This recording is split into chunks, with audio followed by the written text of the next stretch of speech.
দেড় গ্লাস জল খেয়ে সম্পূর্ণ রেসিপিটা আমার নষ্ট হয়ে গেল। চলে এলাম একটা রেসিপি নিয়ে। রেসিপিটা সম্পূর্ণ নিরামিষ। আজ তোমরা দেখে নিতে পারো, আগামীকাল তো শনিবার, তোমরা করে খেতে পারো। আজকে করবো মটর ডালের বড়ার রেসিপি। মটর ডালটাকে ধুয়ে 2 ঘন্টা ভিজিয়ে রেখেছিলাম। তার মধ্যে আদা কাঁচা লঙ্কা দিয়ে পেস্ট করে নিয়েছি। পেস্ট করার পরে ওর মধ্যে আমি কালো জিরা, নুন, হলুদ, সামান্য একটু চিনি দিয়ে বেশ ভালো করে ফেটিয়ে নিয়েছি। বড়াগুলো আমি সাদা তেলে ভাজবো, তাই কড়াইতে পরিমাণ মতন আমি তেল দিয়ে নিয়েছি। এবার তেলটা গরম হয়ে গেলে ছোটো ছোটো আকার করে বড়াগুলোকে তেলের মধ্যে দিয়ে দিলাম।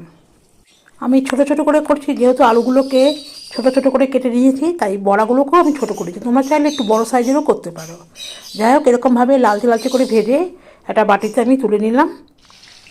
এবার আলুটাকেও ঠিক এইভাবে ভেজে নিলাম, সামান্য একটু নুন আর একটু হলুদ দিয়ে। আলুগুলো ভাজা হয়ে গেলে আলুগুলোকে একটা বাটিতে তুলে রাখলাম। কড়াইতে আরেকটু সর্ষের তেল দিলাম, তারপর সাদা জিরে, তেজপাতা, শুকনো লঙ্কা আর আদা কাঁচা লঙ্কা বাটাটা দিয়ে দিলাম। আদা কাঁচা লঙ্কা বাটাটা আর কাঁচা গন্ধটা চলে গেলে ওর মধ্যে হাফ চামচ করে জিরে গুঁড়ো, হলুদ গুঁড়ো, লাল লঙ্কা গুঁড়ো আর সামান্য একটু জল দিয়ে বেশ করে কষিয়ে নিলাম। তারপরে আবার একটা বড় সাইজের টমেটো পেস্ট করে গেছিলাম, সেটাকেও দিয়ে দিলাম। দিয়ে এবার আলুগুলোকে দিয়ে এবার ভালো করে একটু কষাতে হবে। তেল ছাড়া আসা পর্যন্ত আমি কষিয়ে নিয়েছি। এবার আমি এই যে গ্লাসটা দেখতে পাচ্ছ, এই গ্লাসে 1.5 গ্লাস জল দিয়েছিলাম। আমি যে এই ভুলটা করেছি, তোমরা সেই ভুলটা করে না, তোমরা আরও পরিমাণে জলটা বাড়িয়ে দিও।